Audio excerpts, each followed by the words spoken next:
ചെറുപുഴ പുഴയിൽ മാലിന്യങ്ങൾ തള്ളുന്നത് പതിവാകുന്നു. ഇന്ന് ഉച്ചയോടുകൂടിയാണ് മാലിന്യങ്ങൾ പുഴയിലൂടെ ഒഴുകി വന്നത്. കുപ്പികളും പ്ലാസ്റ്റിക് അവശിഷ്ടങ്ങളും അടങ്ങിയ മാലിന്യങ്ങളാണ് ഒഴുകിയെത്തിയത്. പുഴയുടെ മേൽഭാഗത്ത് എവിടെ നിന്നോ സാമൂഹ്യ വിരുദ്ധർ ഒഴുക്കിവിട്ടതാണെന്ന് സംശയിക്കുന്നു. ഏകദേശം അരമണിക്കൂറോളമുള്ള സമയം മാലിന്യം ഒഴുകിയിരുന്നു.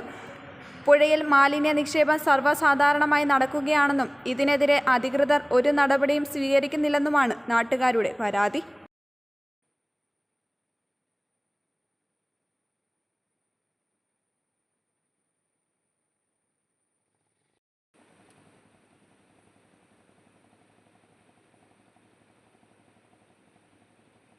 +2 പഠനം കഴിഞ്ഞില്ലേ? ഇനി എന്തെന്ന് സംശയം ബാക്കിയാവുമ്പോൾ സാധാരണക്കാരന് പഠിക്കുവാൻ ഒരു കോളേജുണ്ട്. ചെറുപുഴയിൽ സെന്റ് മേരീസ് നഴ്സിംഗ് കോളേജ്. 2 വർഷത്തെ നഴ്സിംഗും ലാബ് ടെക്നീഷ്യൻ കോഴ്സും പഠിക്കുമ്പോൾ തന്നെ ശമ്പളത്തോടു കൂടി ജോലിയും കിട്ടും. ആഴ്ചയിൽ 500 രൂപ വീതം മാത്രം ഫീസ് അടച്ചാൽ മതി. പിന്നെ വീട്ടമ്മമാർക്കും ഇതേ ഫീസിൽ നഴ്സറി ടീച്ചേഴ്സ് ട്രെയിനിങ് കോഴ്സുമുണ്ട്.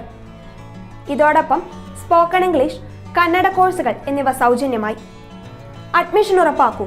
1/4 നൂറ്റാണ്ടിന്റെ സേവന പാരമ്പര്യവുമായി സെന്റ് മേരീസ് നഴ്സിംഗ് കോളേജ്, അമ്പലം റോഡ്, ചെറുപുഴ.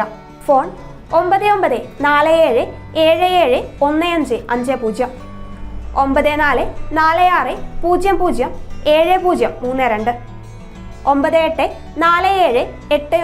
9847813409.